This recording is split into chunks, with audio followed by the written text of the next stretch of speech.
Friends, आज हम fractional part function को पढ़ेंगे। इसको पढ़ने के लिए हमको ग्रेटेस्ट इंटीजर फंक्शन की वैल्यू निकालना आना चाहिए, नहीं तो इसमें दिक्कत होती है।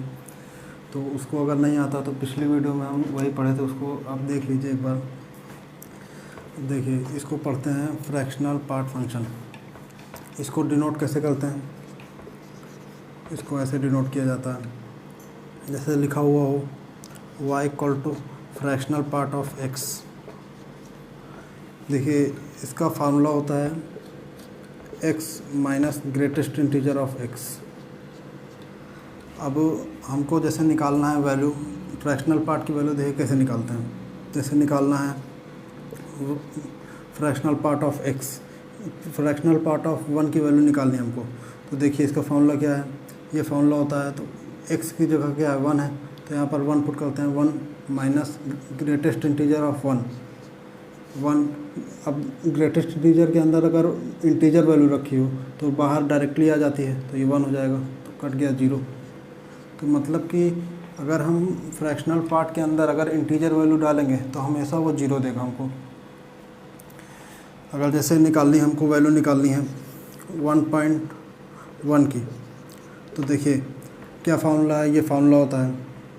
इसी का यूज़ करके हम हमेशा फ्रैक्शनल पार्ट फंक्शन की वैल्यू हमेशा निकालेंगे, इस फार्मूले का यूज़ करके। और 1.1 का वैल्यू निकालना है हमको, फ्रैक्शनल पार्ट लगा हुआ हो बाहर अगर, तो ये 1.1 इस फार्मूले से कर रहे हैं। x की जगह पे 1.1 रख दिए और minus greatest integer of 1.1,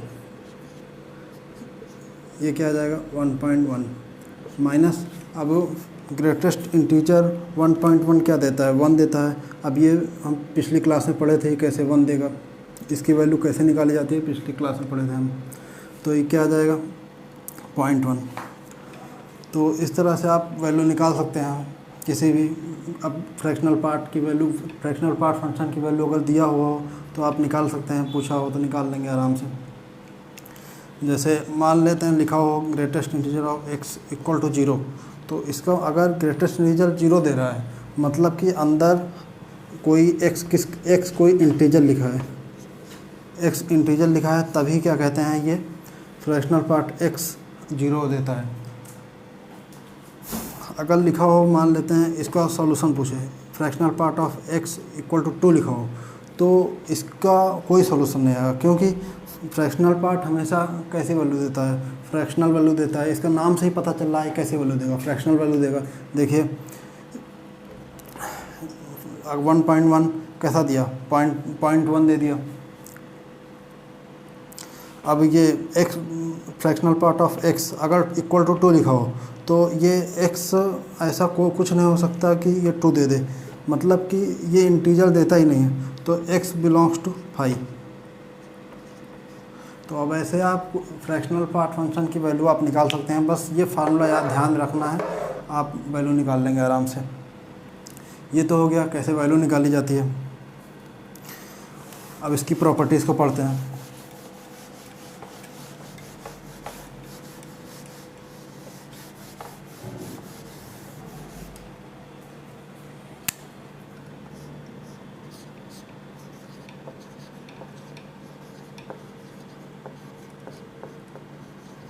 properties देखिए, पहली प्रॉपर्टी तो यही होती है fractional part of x equal to x minus greatest integer of x। Formula ये होता है, ये कैसे वैल्यू निकाली जाए उसके काम आता है। दूसरा होता है फ्रैक्शनल पार्ट फंक्शन हमेशा 0 और 1 के बीच में ही रहता है, मतलब कि फ्रैक्शनल पार्ट x हमेशा 1 से छोटा, 0 के बराबर या 0 से बड़ा ही होगा। हमेशा फ्रैक्शनल पार्ट इसके बीच में ही आता है, ये ध्यान में रखना है। ये प्रॉपर्टीज सब याद करनी है। थर्ड होती है, अगर जैसे लिखा हो fractional part of x plus minus m, greatest integer की तरह ही प्रॉपर्टीज़ हैं सब, उससे मिलती जुलती। तो ये इंटीजर वैल्यू, अगर m इंटीजर है कुछ, तो इन प्लस में इंटीजर अगर कुछ लिखा हुआ हो, तो वो जो इंटीजर अभी देखे ही थे कि फ्रैक्शनल पार्ट के अंदर अगर कोई इंटीजर वैल्यू लिखा हो तो वो 0 देता है। तो ये क्या हो जाएगा, m 0 हो गया होगा, प्लस क्योंकि इंटीजर है, इंटीजर जीरो देता है फ्रैक्शनल पार्ट। अगर फ्रैक्शनल पार्ट के अंदर अगर इंटीजर प्लस माइनस लिखा हो तो जीरो हो जाता है। तो एम क्या है यहाँ पर, integer. Fractional part of m into x में लिखा हो तो ये इसको बाहर नहीं ला सकते, इंटीजर वैल्यू को फ्रैक्शनल पार्ट से बाहर नहीं ला सकते। अब देखिए 5th नंबर की property, fractional part of x plus fractional part of minus x, ये लिखा हो।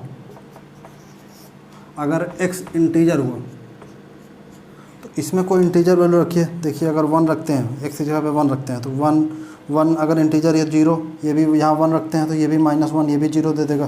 तो इंटीजर वैल्यू रखने पे 0 देता है। अगर इंटीजर के अलावा कोई वैल्यू रखते हैं, इंटीजर के अलावा कोई वैल्यू रखते हैं, इंटीजर नहीं रखते तो ये देता है 1। अब देखिए 1 देता है ये, इसको समझ लेते हैं कैसे देता है ये 1।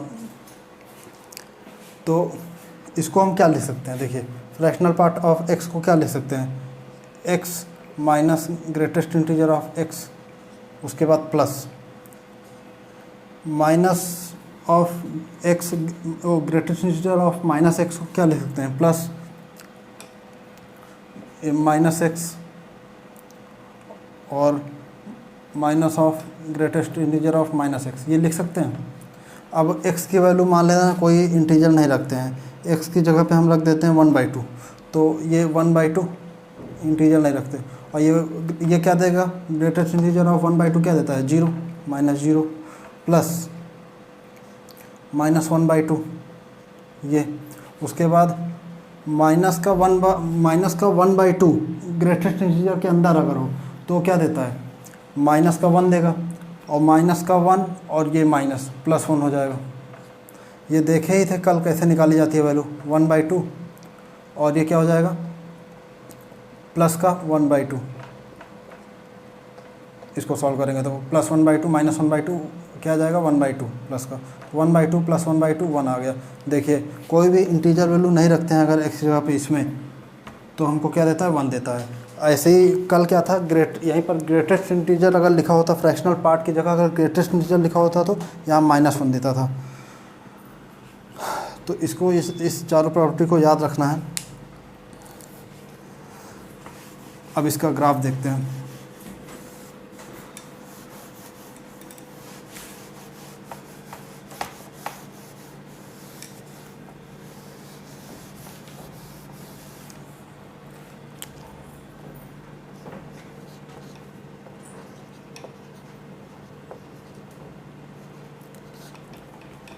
फ्रैक्शनल पार्ट फंक्शन का ग्राफ देखते हैं। अब ग्राफ देखिए, कल भी बताए थे आपको कि कॉमन ग्राफ मतलब कि बेसिक ग्राफ कुछ याद रखना होता है, जैसे ग्रेटेस्ट इंटीजर है, फ्रैक्शनल पार्ट और फंक्शन का ग्राफ है, सबका याद रखना है। मॉड एक्स है, साइन एक्स है, ये सब का मतलब हमको याद रखना होता है डायरेक्टली। तो देखिए इसका क्या ग्राफ आता है, याद रखना है, सब बाद में यूज़ आएगा। y एक्सिस, ये x एक्सिस,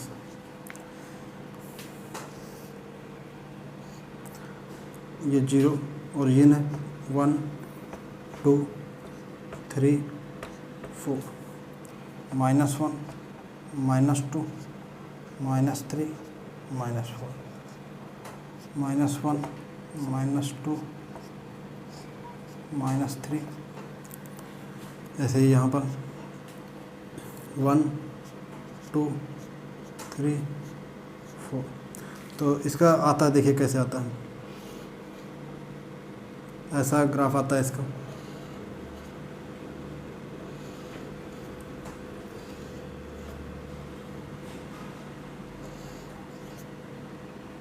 गोले का मतलब है कि ये -1 0 ये सब शामिल नहीं है, इंक्लूड नहीं है।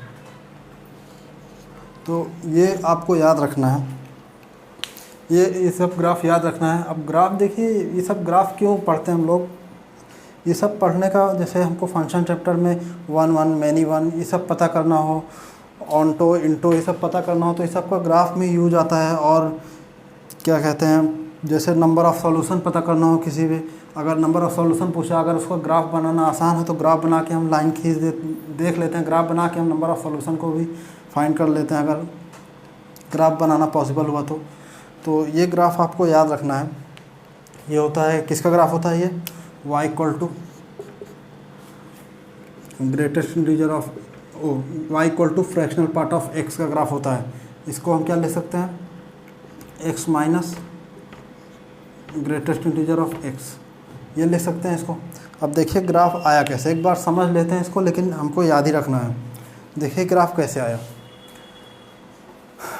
0 से 1 में, इस 0 से 1 में इसमें वैल्यू रखते हैं कोई 0 से 1 के बीच में, तो 1/2 रखते हैं यहाँ पर, तो ये 1/2 रखते हैं यहाँ पर।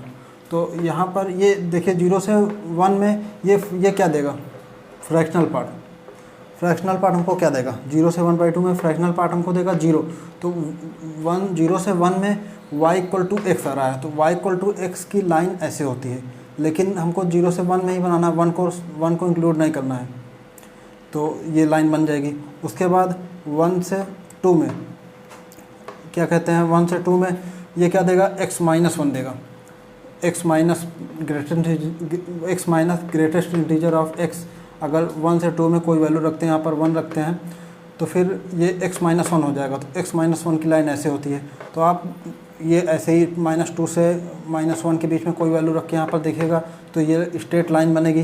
तो ऐसे लाइन बनाते हुए गए हैं, तो आपको बस याद रखना है इसको, कैसे आता है वो आप प्रैक्टिस से धीरे धीरे पढ़ते पढ़ते आपको खुद समझ में आ जाएगा ये सब चीज़ें।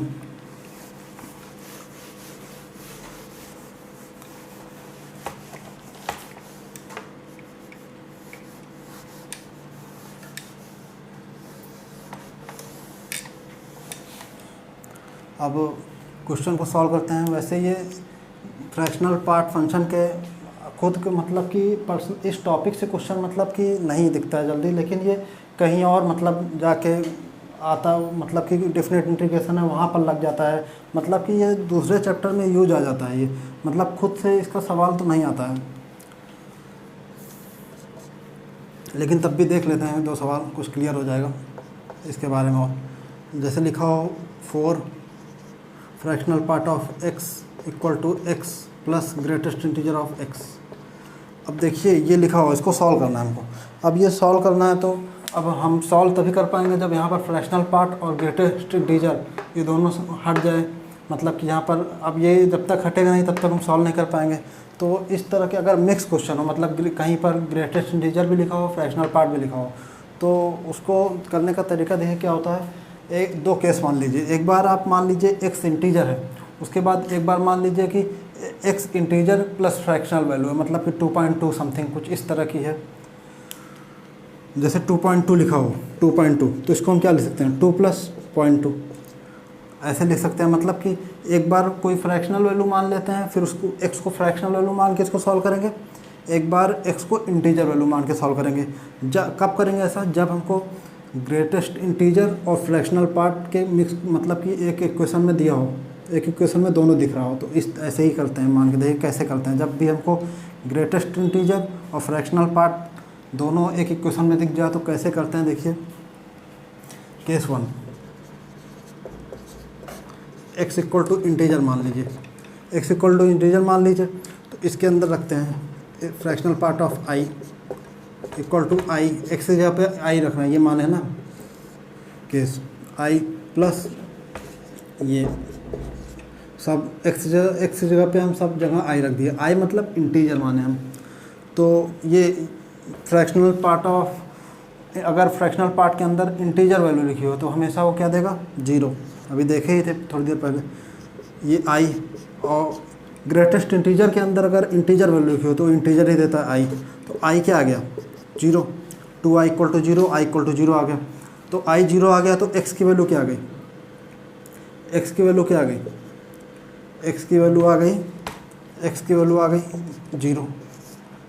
केस फर्स्ट से x की वैल्यू 0 आ गई। अब केस 2 मानते हैं, x इक्वल टू, अब देखिए इंटीजर मान लिए थे, मतलब एक बार हमको x इक्वल टू 1 मानना है और एक बार x इक्वल टू 1.1 इस तरह का समथिंग, मतलब इसको ही हम क्या लिख सकते हैं 1 + 0.1, ये लिख सकते हैं। तो मतलब कि एक बार आई मान लिए थे और एक बार हम क्या मान लेंगे, आई प्लस फ्रैक्शनल, मतलब कि कोई फ्रैक्शन। देखिए ना, इन अगर हम कोई मानते हैं, मतलब 1.1 मानते हैं, एक बार हम 1 मान के सॉल्व किए, देखिए मतलब इंटीजर मान के सॉल्व किए, एक बार 1.1 समथिंग, इस तरह की चीज़ें मान के सॉल्व करेंगे जब भी हमको ग्रेटेस्ट इंटीजर और फ्रैक्शनल पार्ट का दोनों मिक्स क्वेश्चन मिले। तो ऐसे सॉल्व करेंगे तो इसको क्या लिख देंगे, आई प्लस एफ। अब देखिए एफ कहाँ से कहाँ तक रहेगा, एफ बिलोंग करेगा हम 0 से 1 के बीच में। देखिए 0.1 0 से 1 के बीच में होता है, तो ये मानना है। ऐसे ही आपको मतलब कि ऐसे ही करना है सॉल्व आपको, जब भी इस तरह का क्वेश्चन दिखे जहाँ पर भी ग्रेटेस्ट इंटीजर और फ्रैक्शनल पार्ट दोनों दिख जाए। तो देखिए अब यहाँ हर जगह एक्स की जगह पे हम लिखते हैं आई प्लस एफ। देखिए कैसे सॉल्व करेंगे, 4i plus f equal to i plus f. X की जगह पे आई प्लस एफ रखना है हर जगह, यहाँ पर आई प्लस एफ प्लस यह है ग्रेटेस्ट इंटीजर आई प्लस एफ, यह है। अब देखिए यह है फ्रैक्शनल पार्ट। तो फ्रैक्शनल पार्ट इंटीजर के, फ्रैक्शनल पार्ट में अगर प्लस इंटीजर कुछ लिखा हो तो वो 0 देता है। तो ये क्या आ जाएगा, 4f आ जाएगा, ये 4f आ जाएगा equal to i plus f. ये क्या आ जाएगा, f क्या देता है, ये 0 देता है, ग्रेटेस्ट इंटीजर है, तो यहाँ पर क्या आ जाएगा, आई आ जाएगा, f 0 हो जाएगा क्योंकि ये इंटीजर लगा हुआ है, ग्रेटेस्ट इंटीजर का सिंबल लगा हुआ है। तो ये क्या आ जाएगा, 3f equal to 2i। f की वैल्यू क्या आ गई, 2i प्लस 2, f की वैल्यू आ गई 2i/3। अब देखिए अगर हम i को 0 मानते हैं, तो f क्या आ जाता है हमारा, f भी 0 आ गया। लेकिन f क्या होना चाहिए, 0 से 1 के बीच में। देखिए यहाँ समझिए, हम एक बार केस माने थे, केवल इंटीजर माने थे, और एक बार फ्रैक्शनल माने थे 1.1 मतलब इंटीजर प्लस कोई फ्रैक्शनल पार्ट। देखिए i प्लस एफ, तो f 0 आ गया, लेकिन f 0 नहीं होना चाहिए। हम ऐसी वैल्यू लेंगे f की जो 0 से 1 के बीच में आए, तो ये रिजेक्ट हो जाएगा। अब दूसरा देखते हैं, i इक्वल टू 1 रखते हैं। जैसे i इक्वल टू 1 रखते हैं तो f क्या आ जाता है, 2/3 आ गया। अब देखिए i 1 रखे तो f क्या आ गया, 2/3। अब f 2/3 0 और 1 के बीच में है, देखिए है, मतलब 2/3 0 और 1 के बीच में, मतलब ये सही हो गया। उसके बाद i इक्वल टू 2 रखते हैं, i इक्वल टू 2, तो f क्या आ गया अपना, 4/3। अब f 4/3 1 से ज़्यादा हो गया, 1 से ज़्यादा होगा, लेकिन 1 से कम में लेना है, तो ये भी गलत हो गया, तो ये रिजेक्ट। मतलब कि ये अपना सही आ गया। ऐसे ही देखना है, ये अपना सही आ गया। अब x हमारा, x की वैल्यू क्या आ गई, x की वैल्यू आ गई, यहाँ पर i की वैल्यू रख दीजिए 1, i की वैल्यू 1 रख दीजिए, और f की वैल्यू 2/3 प्लस 2/3, यही मान के सॉल्व किए थे। तो x की वैल्यू निकालना है, तो कितनी आ जाएगी, 5/3 आ गई।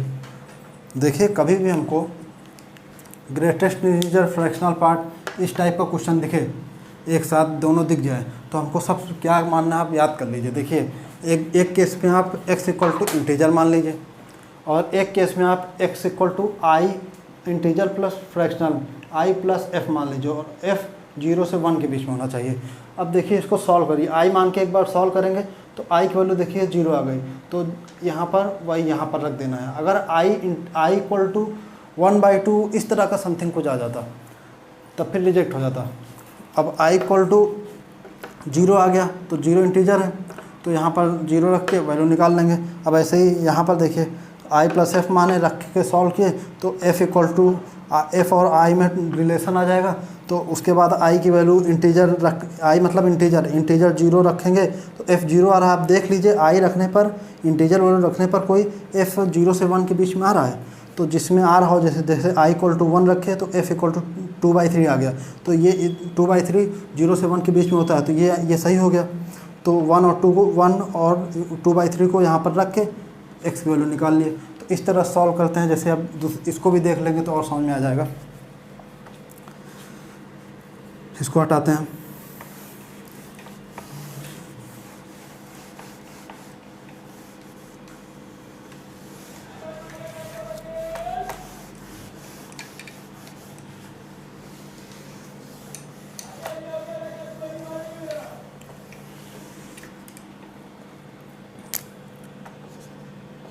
जैसे दूसरा वाला है x plus 1 plus 2x equal to 4 greatest integer of x plus 1 minus 6, ये लिखा हो fractional part of x plus 1 plus 2x equal to 4 into greatest integer of x plus 1 minus 6, ये लिखा हो। आप इसको देखिए x की वैल्यू निकालना है। अब ये देखिए उसी तरह क्वेश्चन है, ग्रेटेस्ट इंटीजर भी है और फ्रैक्शनल पार्ट भी है। तो x इक्वल टू हमको क्या मान लेना है, केस 1। x इक्वल टू हमको मान लेना है i, एक बार i मान लेते हैं, ये केस 1 है। i मान लिए तो देखिए i प्लस 1 ग्रेटेस्ट इंटीजर के अंदर प्लस 2i, x जगह पे बस i रख रहे हैं, बस x की जगह पे i रख रहे हैं, तो equal to 4 i plus 1, x की जगह पे i रख रहे हैं माइनस 6। अब देखिए ये पूरा जीरो हो जाएगा, क्योंकि पूरा इंटीजर में इंटीजर जोड़ रहे हैं तो ये इंटीजर ही रहेगा। तो इंटीजर के ऊपर अगर फ्रैक्शनल पार्ट लगाओ तो जीरो, इतनी की value zero, plus 2i plus, अब देखिए ये इंटीजर प्लस 1 पूरा इंटीजर है तो ऐसे ही आ जाएगा 4i प्लस 4 माइनस 6। तो ये क्या आ गया, 2i इक्वल टू कितना आ गया, माइनस का वो 2i इक्वल टू 2 आ गया, i इक्वल टू 1 आ गया। तो x की वैल्यू क्या आ गई अपनी, 1 आ गई। अब देखिए केस 2, x इक्वल टू मान लीजिए i प्लस एफ, जैसे ये वाला क्वेश्चन किए थे वैसे ही कर रहे हैं, i प्लस एफ मान लीजिए।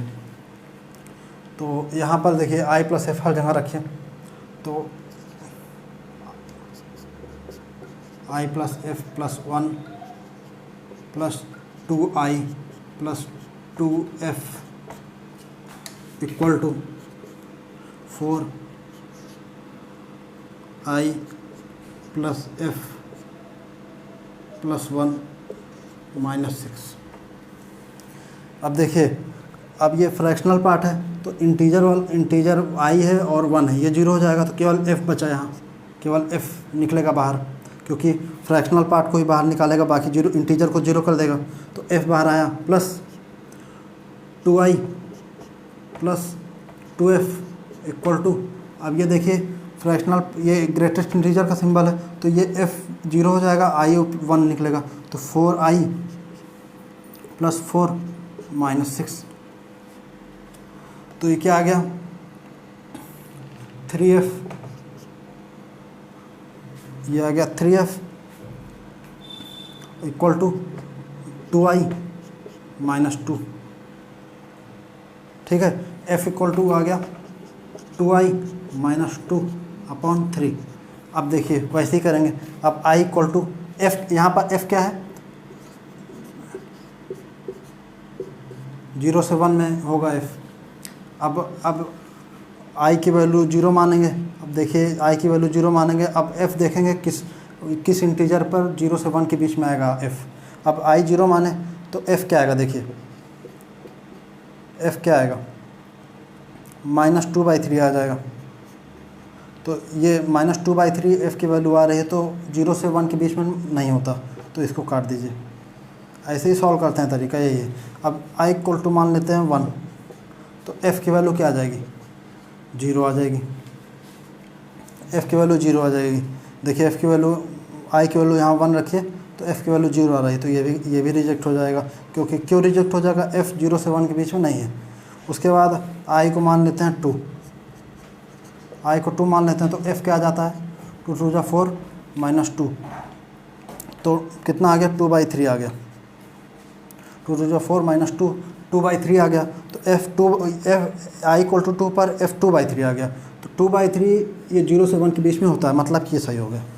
ऐसे ही करना है बस, ये आ गया। अब x की वैल्यू क्या आ जाएगी, x की वैल्यू, i की वैल्यू यहाँ रख दीजिए, f की वैल्यू यहाँ रख दीजिए, हमको x की वैल्यू निकल जाएगी। तो x क्या आ जाएगा, x इक्वल टू i क्या आया 2, यहाँ 2 रख रहे हैं, प्लस f की वैल्यू 2/3 रख दीजिए, कितनी आ गई, 3 2 जा 6 प्लस 2 8/3 आ गई। x की वैल्यू कितनी आ गई, 2, यहाँ आई की वैल्यू 2 आई थी और एफ़ की वैल्यू 2/3 आई।